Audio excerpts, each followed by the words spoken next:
ঈদ মুবারক। আমার সকল শ্রোতা বন্ধুকে আজকে ঈদের শুভেচ্ছা জানাচ্ছি। আজ আমি একটি এমন বিষয় নিয়ে কথা বলতে চলেছি যেখানে আপনাদের তথ্য এবং পরিসংখ্যান দেখলে চোখ কপালে উঠতে বাধ্য। নির্বাচন কমিশন একটি বেআইনি এবং অগণতান্ত্রিক উপায়ে ভোটার তালিকার বিশেষ নিবিড় সংশোধনী বা এসআইআর প্রক্রিয়া চালাচ্ছে।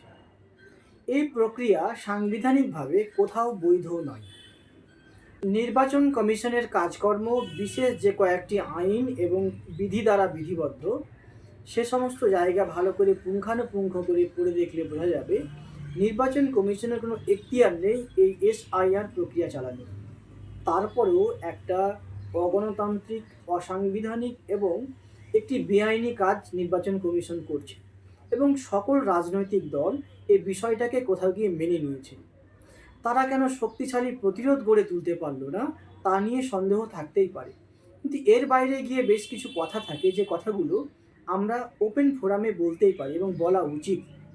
আমি অ্যাডভোকেট আশিফ রেজা আনসারি যতটুকু আইন পড়ে দেখেছি তাতে নির্বাচন কমিশনের এই কাজ সুপ্রিম কোর্টে যখন গিয়েছিল, সুপ্রিম কোর্টের উচিত ছিল প্রথমেই নির্বাচন কমিশনের গালে সপাটে একটা থাপ্পড় মারা এবং কমিশনকে বলে দেওয়া যে আপনি এরকম কাজ করতে পারেন না। এই নির্বাচন কমিশন বিজেপির সুবিধা করতে গিয়ে এমন খেলা খেলছে যেখানে হাজার হাজার নিরীহ এবং বৈধ নাগরিককে বেনাগরিক করার একটা ষড়যন্ত্র চলছে। আমরা যদি তথ্য এবং পরিসংখ্যান বিশ্লেষণ করে দেখি, ধরুন আমি মালদা জেলার হরিশ্চন্দ্রপুর বিধানসভার একটা তথ্য রয়েছে। হরিশ্চন্দ্রপুর বিধানসভায় মোট ভোটার 252,000, অর্থাৎ 2,52,000 মোট ভোটার রয়েছেন। তাদের মধ্যে 91,000 ভোটারকে বিচারাধীন কিংবা ঝুলিয়ে রাখা হয়েছে। আমরা যদি পরিসংখ্যান দেখি তাহলে দেখতে পাবো মোট ভোটারের প্রায় 36% মানুষকে ঝুলিয়ে রাখা হয়েছে। দেশের স্বাধীনতার পর আমাদের দেশের যে সমস্ত সমস্যা হয়েছে, সাংবিধানিক সংকট তৈরি হয়েছে, এমার্জেন্সি হয়েছে, গুজরাট দাঙ্গা হয়েছে, তারপরেও সব থেকে বড় ধরনের ষড়যন্ত্রমূলক কাজ করছে নির্বাচন কমিশন। ভারতের ইতিহাসে এইরকম ঘটনা কোথাও হয়নি। আমরা জানি হরিশ্চন্দ্রপুর বিধানসভার যে বর্তমান জনবিন্যাস তাতে 60% প্রায় মুসলিম বাসিন্দা ওখানে বসবাস করেন এবং 40% হিন্দু বাসিন্দা বসবাস করেন এবং অন্যান্য যারা আছেন তাদের খুব সামান্য পরিমাণ খ্রিস্টান আছেন, কিছু শিখ আছেন, অত্যন্ত কম।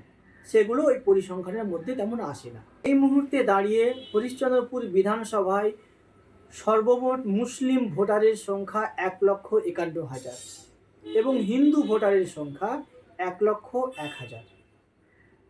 কিন্তু এই 1,51,000 কিংবা 1,01,000 হিন্দু ভোটার এই মুহূর্তে নেই। তাদের মধ্যে প্রায় 36% ভোটারকে বিচারাধীন করে রাখা হয়েছে। হরিশ্চন্দ্রপুর বিধানসভায় 260খানা বুথ রয়েছে। আমরা তথ্য এবং পরিসংখ্যান বিশ্লেষণ করে দেখছি প্রায় 55% মুসলিম ভোটারকে বিচারাধীন করে রাখা হয়েছে।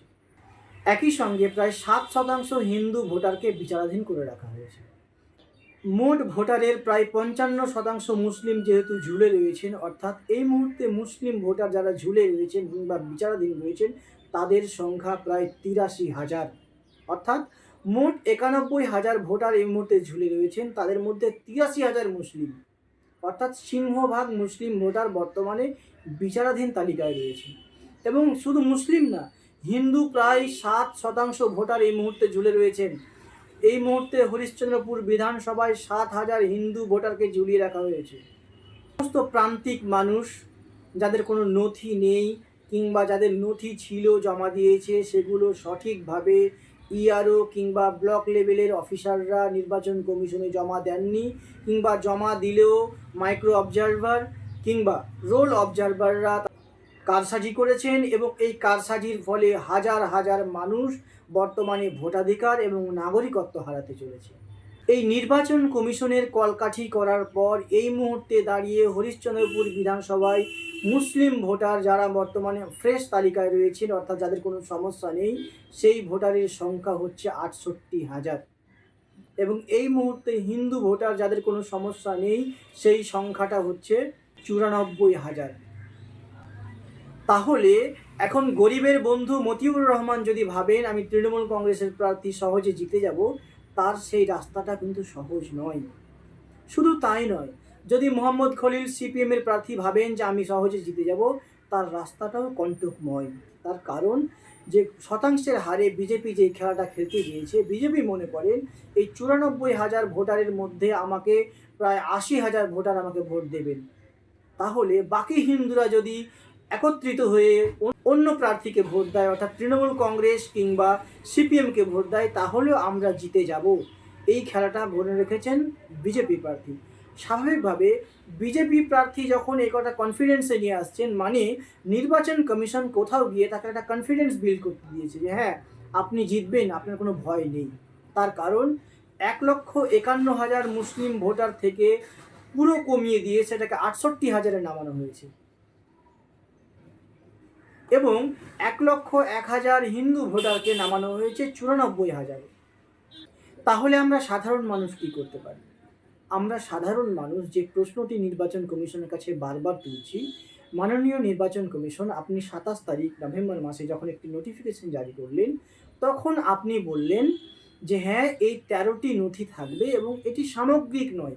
সামগ্রিক নয় এই শব্দের মানে এটা বোঝায় যে হ্যাঁ এর বাইরে এই রিলেটেড, অর্থাৎ এই সম্বন্ধীয় আরও অন্যান্য সংশ্লিষ্ট নথি আমরা সংঘবদ্ধ করতে পারি, আমরা সেখানে জমা করতে পারি এবং সেগুলো জমা করার ভিত্তিতে আমার দাবি বিবেচিত হয়। কিন্তু আপনি সেটা রাখলেন না। মাননীয় নির্বাচন কমিশন আপনি বললেন যাদের 2002-এর তালিকায় নাম রয়েছে এবং যাদের বাবা মার নাম রয়েছে কিংবা নানা নানি দাদু দিদিমা যাদের নাম রয়েছে তাদের ক্ষেত্রে কোনো নথি দিতে হবে না। তারপরেও আপনি হরিশ্চন্দ্রপুর বিধানসভার 91,000 মানুষকে ঝুলিয়ে দিলেন কেন? অ্যাডজুডিকেশন তারপরে করলেন আপনি কিসের ভিত্তিতে করলেন? অনেক মানুষ আছেন যাদের নামের বানানের কোনো পার্থক্য নেই, তারপরেও আপনারা ঝুলিয়ে রেখেছেন। অনেক পরিবার আছে যাদের মাত্র 2টি বা 3টি সন্তান, অথচ আপনি বলছেন যে তারা নাকি 6-এর অধিক সন্তান। কই আপনার তো দাবির কোনো সত্যতা নেই। তারা যখন ব্লক অফিসে গিয়ে দাবি করছে যে আমার 6টা ভাই বা বোনকে দেখানো হয়েছে, তারা কারা? আমাকে তার ঠিকানা দিন, তার পরিচয় দিন। আপনি তো দেখাতে পারেননি, তাহলে কিসের ভিত্তিতে করলেন?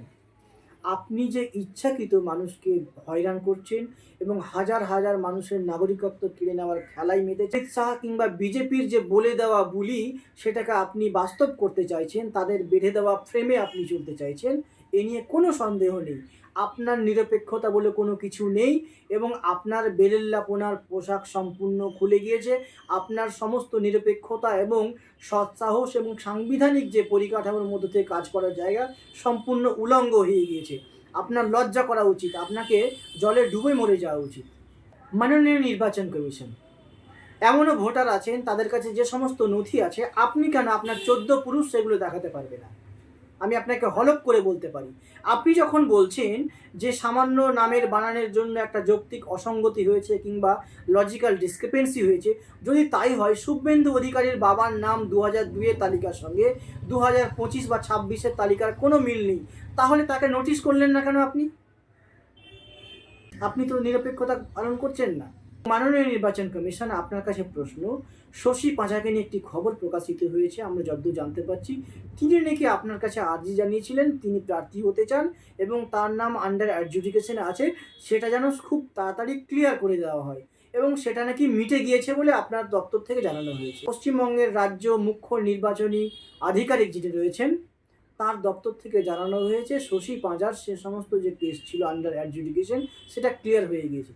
উনি মন্ত্রী বলে তারটা খুব সহজে হয়ে গেল, তাহলে সাধারণ মানুষ যার কাছে কোনো নথি নেই, যিনি খেটে খান, ভ্যান চালান, রিক্সা চালান বা চাষবাস করেন, কোনোদিন নথি বানাতে হবে তার কোনো তাগিদ অনুভব হয়নি, তার কাছে আধার কার্ড রেশন কার্ডের বাইরে কিছু নেই, তার পাসপোর্ট নেই, তার কারণ তাকে তো বিদেশে কোনো যাওয়ার প্রয়োজন পড়ে না, তার কাছে কোনো এডুকেশনাল কোয়ালিফিকেশান সার্টিফিকেট নেই, তার কোনো তিনি পড়াশোনার সুযোগ পাননি, আপনার রাষ্ট্র তাকে সেই সুযোগ দেয়নি, তাহলে সেই মানুষটার কাছে কীভাবে আপনি নথি দাবি করতে পারেন?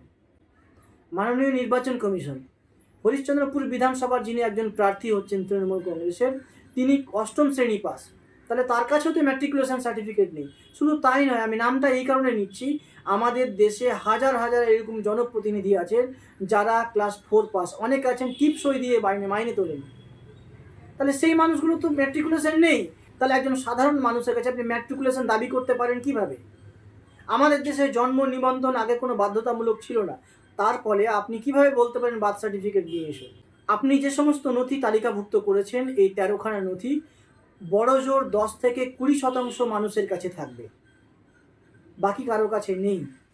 তাহলে কি আপনি ইচ্ছাকৃতভাবে বহু সংখ্যক মানুষকে তার ভোটাধিকার এবং নাগরিকত্ব নিয়ে প্রশ্ন তুলতে চাইতেন, এই উদ্দেশ্যে এসআইআর করছেন? এ নিয়ে কোনো সন্দেহ নেই যে আপনি এসআইআর নাম করে এনআরসি করতে চাইছেন এবং হাজার হাজার মানুষকে আপনি বিপদে ফেলতে চাইছেন, যেটা অসময় হয়েছিল। ইতিহাস আপনাকে ক্ষমা করবে না, এটুকু আপনাকে বলে রাখছি। আমরা শেষ পর্যন্ত লড়াই চালিয়ে যাব এবং আপনাকে শেষ দেখা দেখে ছাড়ব। আপনি সাবধান হয়ে যান, আপনার কোনো ক্ষমা নেই। আপনাকে একদিন জনতার আদালতে এই জবাব দিতে হবে।